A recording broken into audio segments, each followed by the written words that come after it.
The COVID-19 pandemic is raging throughout China, and the pandemic situation is updated continuously on the internet. Recently, the respiratory departments of major hospitals in Xi'an, the capital of Shanxi province, have been overwhelmed, running out of patient beds, and emergency departments are facing paralysis. On January 5th, the YouTube account Bai Xingshou released a video that reads, "The emergency department in Xi'an is facing paralysis. The patients must bring their own oxygen tanks, bathrooms are full of hospital beds, and many older people suddenly die while sitting in wheelchairs. Many people are dying. People can't hold back their tears." The videographer took the video a few days ago, and the current situation is many times more serious than the video shows. In the video, patients are waiting in the hospital's emergency room. The aisles are full of people. Patients are lying on the ground, and there are patients everywhere. Most of them are elderly people. The videographer said that the Omicron variant this time mainly attacks the elderly. People who are 75 and older, plus underlying diseases, basically cannot escape. He said that he had seen 2 elderly people die due to unsuccessful first aid, and the pressure on medical staff in the hospital was hard to imagine. Here, every day, people who enter the hospital are positive. All of them are infected with COVID. The videographer also said lining up in the emergency room will take 3 or 4 hours, and many elderly people sitting in wheelchairs waiting in line suddenly die. Maybe when the 120 ambulances brought them, they were no longer alive.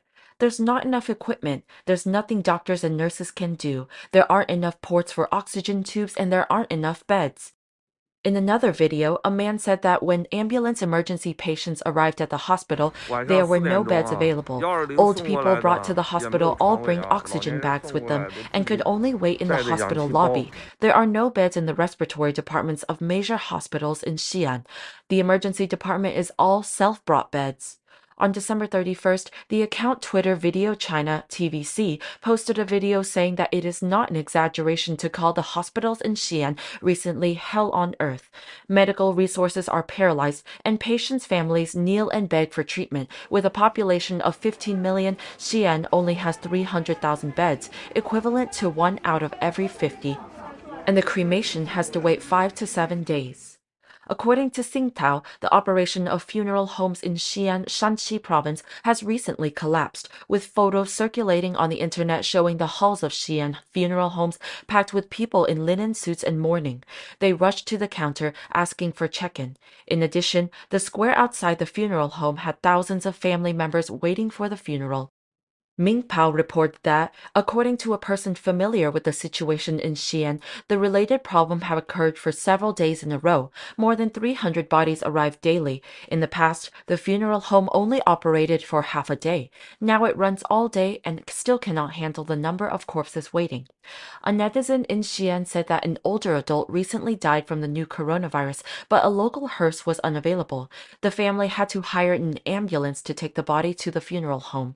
When they got to the lobby, a sea of people was there, and they were informed that the morgue's cold storage was full, and there were still more than 50 bodies in the front of them waiting to be cremated, according to FX168 News.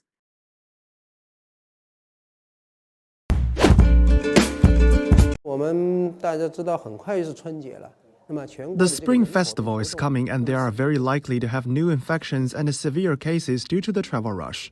So hospitals are preparing well for the new wave of infections, expanding their medical resources and training more medical workers.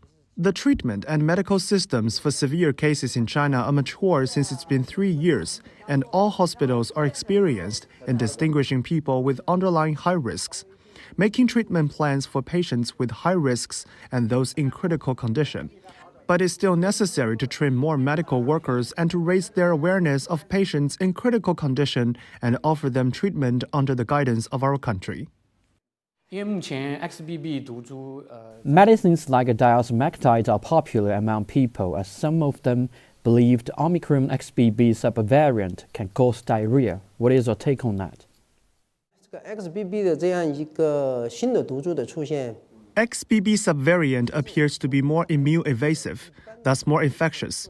But even the US CDC has no evidence that it causes more severe illness.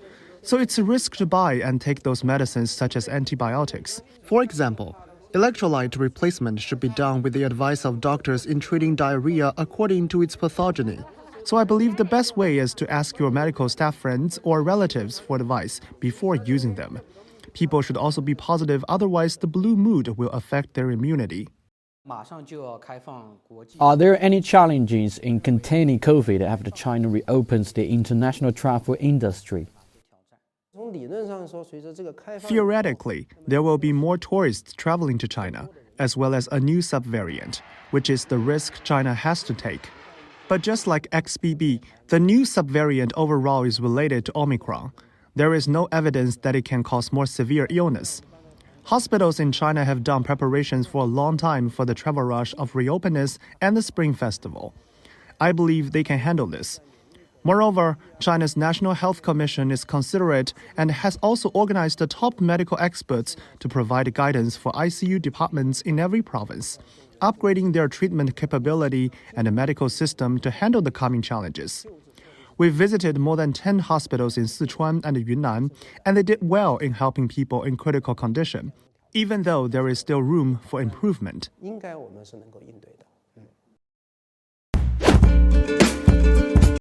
Many airports in China on Sunday saw the arrivals of inbound flights after the country has optimized its COVID-19 response, with restrictions on international flights lifted starting Sunday. Air New Zealand flight NZ289, which set off from Auckland, landed at Shanghai Pudong International Airport at 6:31 in the morning. It is the first international flight to arrive at the airport after the optimization of China's COVID-19 management. 现在已经政策改变了，不需要再隔离了。我们特意选了今天这个航班，然后到这个上海，然后呢，这样呢，我们一家回来呢就不用再隔离了。现在，对，感觉非常的好。It was really lucky that it just happened. We booked a ticket a year ago, so we didn't know about this is happening. So we were expecting quarantine, but it's really cool that we don't have to quarantine. Yes, we are very happy. On 9:45 Sunday morning, flight KE845 from Seoul, South Korea, arrived at the Qingdao Jiaodong International Airport in East China's Shandong province. 太方便了，不用隔离，今天晚上就能到家。爸妈都等着呢。China will gradually resume accepting applications for international passenger charter flights from domestic and foreign airlines and fully restore pre-pandemic processes and requirements in the summer and autumn of 2020. The Honorable Kevin McCarthy of the state of California, having received a majority of the votes cast, is duly elected Speaker of the House of Representatives. 经历了4天15轮的投票，7号凌晨，美国共和党领袖麦卡锡最终216票跨过门槛，成功当选众议院议长。My colleagues and I thank you for your understanding and your sacrifice, and we will work every day to make you proud. But I hope one thing is clear after this week. I never give up. 在前面14轮的投票中，党内杯葛人数已经降到6人，前一轮更仅以1票之差落败，让麦卡锡走向弃票的共和党议员盖兹交涉，场面一度混乱。尽管最终成功当选，麦卡锡也向党内自由党团做出了重大的退让，包括1名共和党众议员提案就能针对众议院议长行使不信任投票表决等。选后，麦卡锡也特别向媒体感谢前总统川普的游说，协助他赢得胜利。But I do want to especially thank President Trump. I don't think anybody should doubt his influence. As I was just talking to him tonight, helping get those final votes. What he's really saying, really for the party and the country, that we have to come together. 美国总统拜登也发表声明祝贺麦卡锡当选众议长，并表示已经准备好与共和党人合作。麦卡锡担任众议长后，也成为了总统的第2顺位继承者。国会后续走向备受关注，在外交议题上，麦卡锡属于对中强硬派。去年12月，共和党确定重掌众院后，就宣布将成立众院中国问题特别委员会，应对中共的挑战，并在担任共和党领袖期间多次为台湾发声，也曾表态如果当选议长，有意率团访台。有台派麦卡锡是否成为继金瑞气、裴洛西之后第3位访台的美国国会议长，也受到关注。新唐人亚太电视唐杰安整理报道。I remember very clearly the chairman was very, very gracious. And my mother was saying, Chairman, you're a great leader. He says, no, I'm a teacher. I'm only a teacher. And she said, also me. When I was younger, I teach little children, and they got along very well from that point on. So he was, at that time, he needed help to walk already, but his mind was very, very clear. So it was remarkable and an amazing visit because it was extremely important for the Philippines at that time. And the graciousness of the invitation of Premier Chou Enlai and the hospitality with which we were received, and to finally meet with the chairman, this great leader who we only knew from books and news reports, to finally be able to meet him, and most importantly, to be able to lay down the beginnings of our relationship. An online video on Facebook posted on January 6 says that somewhere within the country's walls, people cremate their loved ones. A person filmed this cremation scene from his car.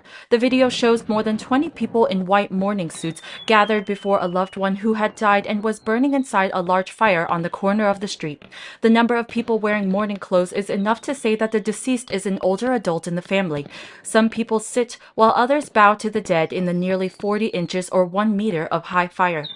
As usual, they placed the deceased on a wooden plank, piled firewood around it, doused it with kerosene, and lit the fire. The cremation occurred at night in light rain. A motorbike rider wearing a raincoat and sparse traffic was still passing by. When the body has been burning in a hot fire for about 30 minutes, the head of the body will explode, making a popping sound. But the last sounds of the deceased mingled with the sound of the fireworks they lit simultaneously on either side. Recently, such cremation scenes often occur as the pandemic spreads. The crematoriums are overloaded, and people have to cremate their loved ones with their own hands.